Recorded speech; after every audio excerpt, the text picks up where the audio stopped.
Hey everybody, it's Connie with Gliding Through Blindness.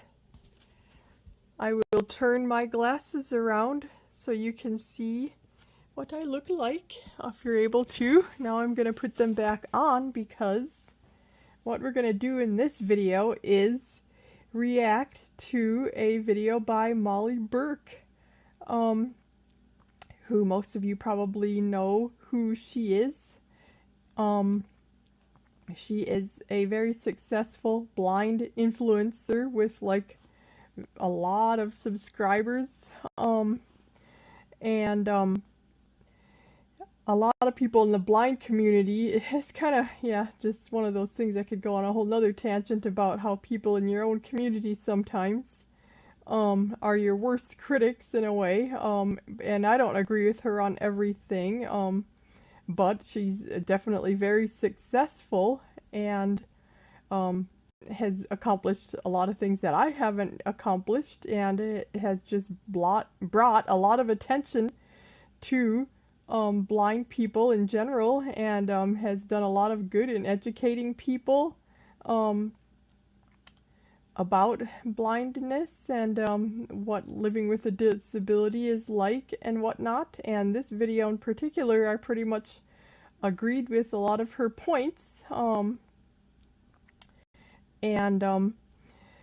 I'm just going to go ahead and the first part of I'm not going to show all of the video, but the first part of it talks a lot about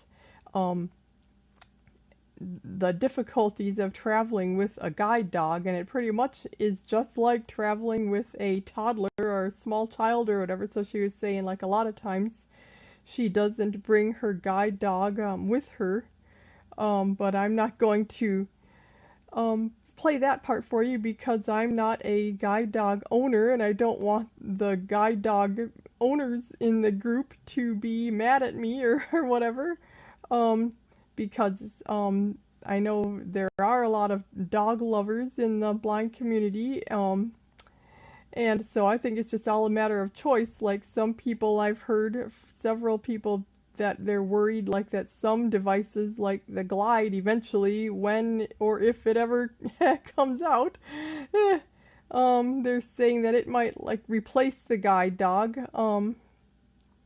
but I think there's always going to be people that would rather have a companion, a live companion, and a friend or whatever, and just think that I mean, for various reasons, they would like a dog better. So I don't see the guide dog industry ever going away.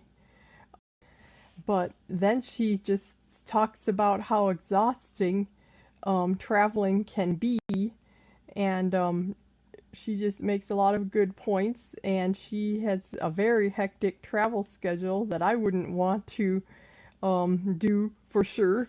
I mean, yeah, I like to travel every now and then, but I wouldn't want to do it nearly as much as she does. And it is just, you just always have to expect that you're going to get less done than you visualize. Like, even when I went to the NFB convention recently, I was visualizing, oh, I'm gonna have all this time to network with all these people and just do all this stuff, and I didn't get done nearly as much as I accomplished because it is just stressful being in a different environment and just figuring out the schedule and trying to prioritize what do you want to do the most while having enough time to just regroup and enjoy yourself and not just be run the whole time or whatever.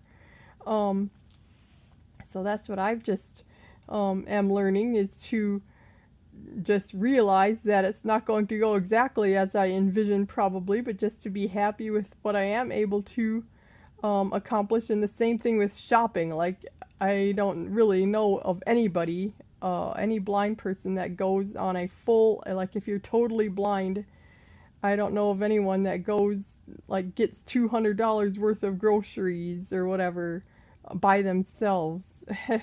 And fortunately, there's not a need in this day and age to do that because you can get it delivered and stuff like that. So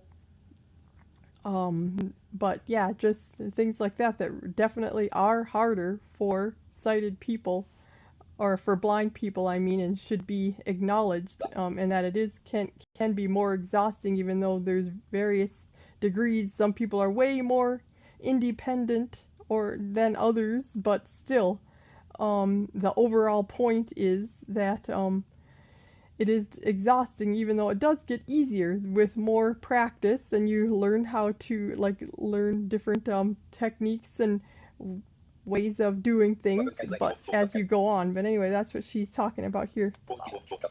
So, just like so many logistics, unknown airports, navigating busy environments, it is a lot of mental fatigue. And that mental fatigue turns into physical fatigue. What you didn't see in those Australia vlogs is that at 5 p.m., when we got back from work and we were at the hotel room, we didn't leave. I wasn't going out for dinners. I was like ordering room service at 8 every single night and not waking up till 8 the next day because I was so exhausted. And oftentimes when I get home from these long bouts of travel, I am on my back for like multiple days. I am completely burnt out. I am very exhausted, mentally, emotionally, physically. Like, it takes everything out of me doing all of this travel. And I can't always do all of the things that I know I would be able to do if I could see, and if life wasn't so damn exhausting. But when you can't see, life is tiring. Using all of your other senses, especially in unknown environments, especially when I'm either thinking about this toddler in a harness that's with me and making sure his needs are constantly being met, or if I'm without him, the stress of not having the mobility aid that I'm used to and having to use something that I'm less confident in using, and all the fatigue that brings me. So it's like all of these extra layers and things to consider, and on top of that, it's often extra expense. I would love to feel confident and capable enough to travel alone, and I'm sure some blind people are. I'm not her. I'm not that person. So it is the expense of making sure I have somebody that's coming with me, or the expense of Ubering everywhere instead of taking the public transit to remove one more level of fatigue, and making it more direct and easy for myself. It is the extra expense of ordering room service over going to maybe a more affordable restaurant because I cannot get out of bed to go get food. That's the disability tax, right, that we talk about so much in this community.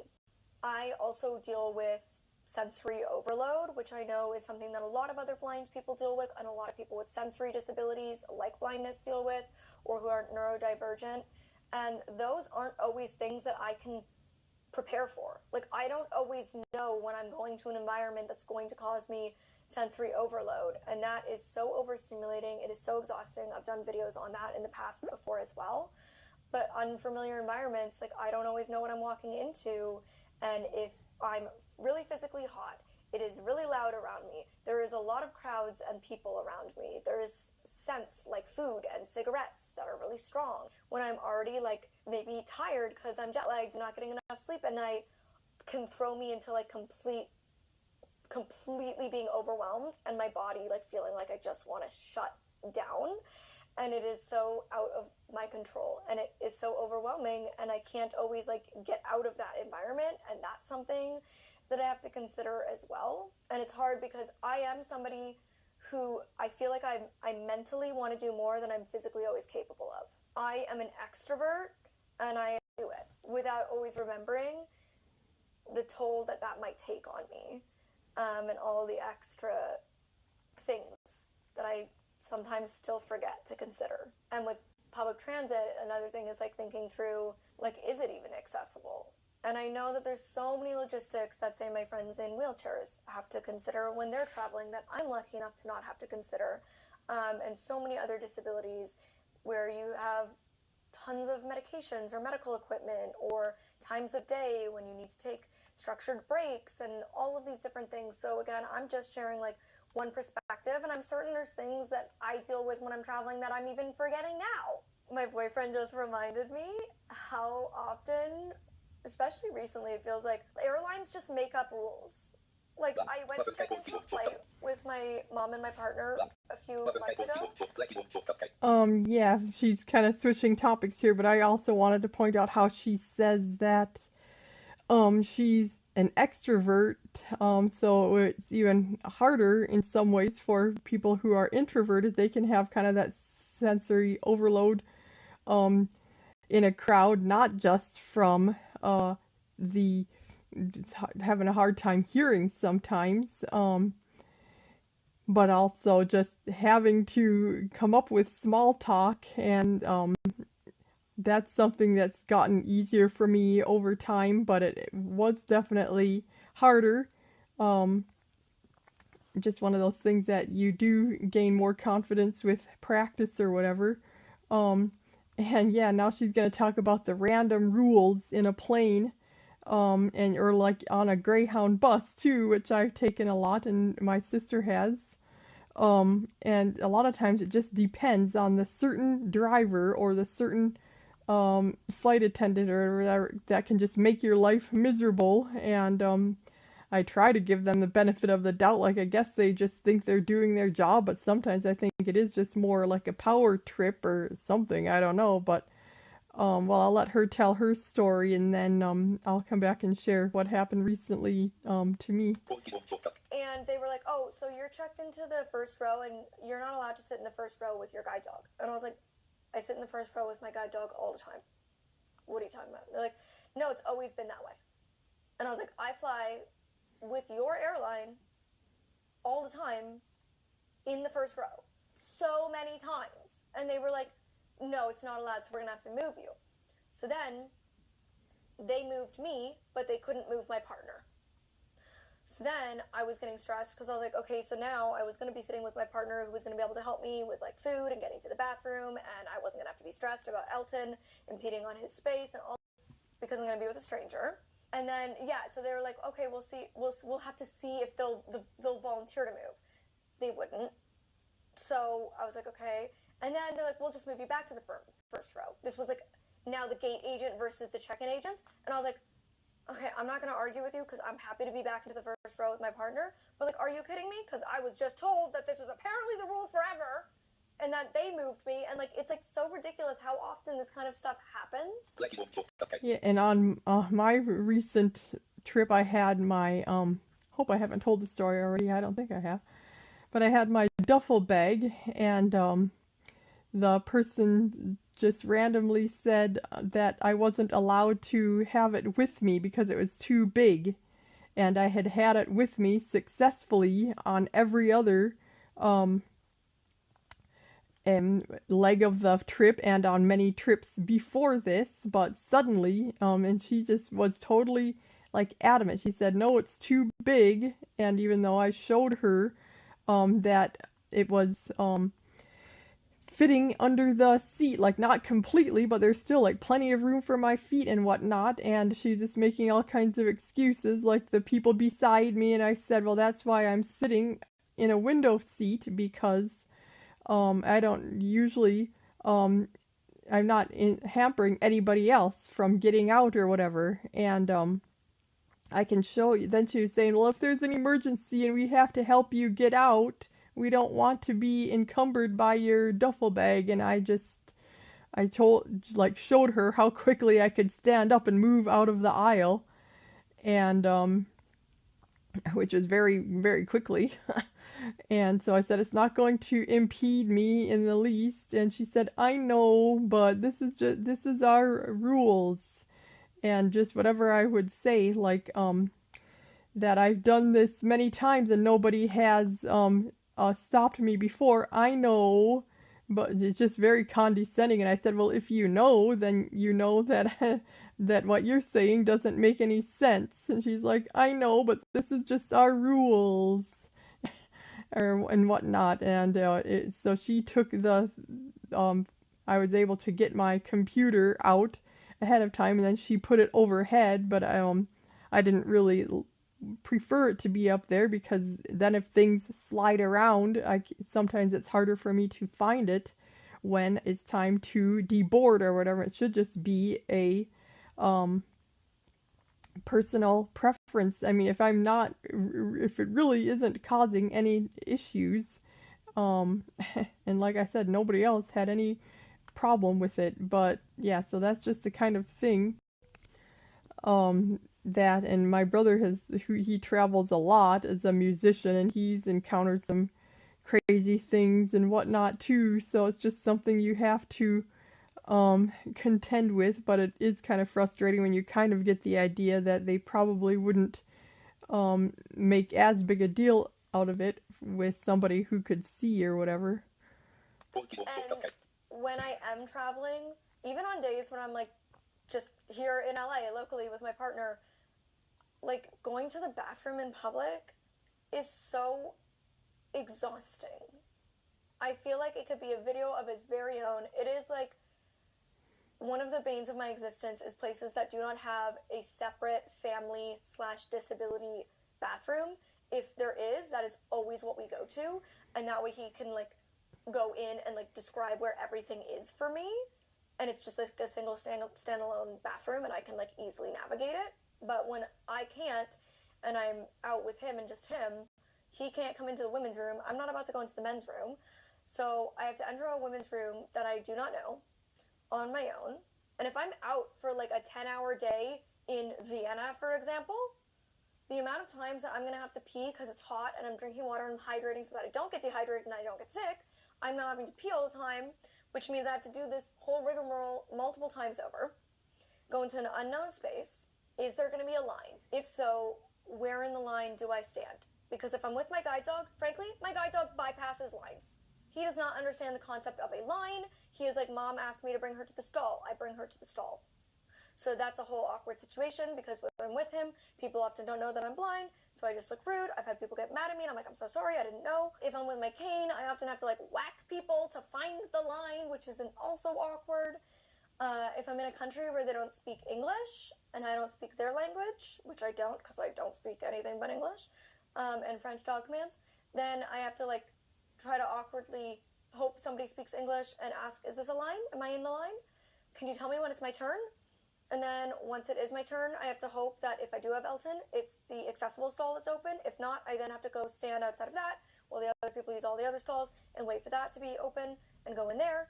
And then once I'm in the stall, I have to find where is the toilet, which the bigger the stall, great for Elton, bad for me because more space for me to try to find the toilet. I can't see if it's dirty. So I always wipe it after I find where the hell the toilet paper is. Then I have to figure out what kind of flush it has. Is it a lever? Is it a button? Is it an automatic one? Sometimes I struggle to figure out what the lock is because some are twist, some are the bars, some are a latch that swing over. So many different things.